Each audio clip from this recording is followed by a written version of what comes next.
നമുക്കറിയാമോ, നമ്മുടെ രാജ്യത്ത്, നമ്മുടെ ഇന്ത്യ രാജ്യത്തെ കണക്ക് പ്രകാരം ഓരോ 15 മിനിറ്റിലും ഒരു സ്ത്രീ ബലാത്സംഗം ചെയ്യപ്പെടും. ഓരോ 15 മിനിറ്റിലും. ഈ ദർസ് ഞാൻ തുടങ്ങി അവസാനിപ്പിക്കുമ്പോഴേക്ക് 2 ബലാത്സംഗമെങ്കിലും നമ്മുടെ നാട്ടിൽ നടന്നിട്ടുണ്ടാകും. ഖാല റസൂലുള്ളാഹി സ്വല്ലല്ലാഹു അലൈഹി വസല്ലം ലി അലിയിൻ, അലി റളിയല്ലാഹു അൻഹുവിനോട് അല്ലാഹുവിന്റെ റസൂൽ പറഞ്ഞു, യാ അലി ലാ തുത്ബിഇൻ നദ്റതൻ നദ്റ, ഒരു നോട്ടത്തെ മറ്റൊരു നോട്ടം കൊണ്ട് നീ പിന്തുടരരുത്. ഫഇന്ന ലകൽ ഊല, ഒന്നാമത്തത് അനുവദിക്കപ്പെട്ടതാണ് എന്ന് പറഞ്ഞാൽ മനഃപൂർവ്വം ഒരു തവണ നോക്കാമെന്നല്ല പറഞ്ഞതിന്റെ അർത്ഥം.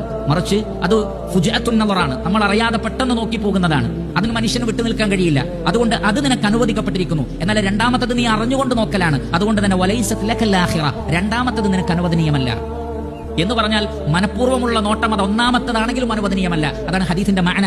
അതല്ലാതെ ഒരു തവണ നോക്കാൻ കുഴപ്പമില്ല, അത് ജായിസാണ്, രണ്ടാമത്തത് പാടില്ല എന്നല്ല. ഒന്നാമത്തതിന്റെ പ്രശ്നം ആദ്യം പറഞ്ഞതാണ്, അത് മറ്റൊരു ഒട്ടനവധി ഹദീസുകളിലൂടെ സ്ഥിരപ്പെട്ടതാണ്. മഹാനായ ഇബ്നുൽ ഖയ്യിം അൽ ജൗസി റഹ്മത്തുള്ളാഹി അലൈഹി അദ്ദേഹത്തിന്റെ അൽ ജവാബുൽ കാഫി ലിമൻ സഅല അൻ ദവാഇ ശാഫി എന്ന വിഖ്യാതമായ ഗ്രന്ഥത്തിൽ അദ്ദേഹം പറയുന്നത്, ഒരു മനുഷ്യനെ ബാധിക്കുന്ന ഒട്ടുമിക്ക മുസീബത്തുകളുടെയും തുടക്കം ഒരു നോട്ടമാണ്.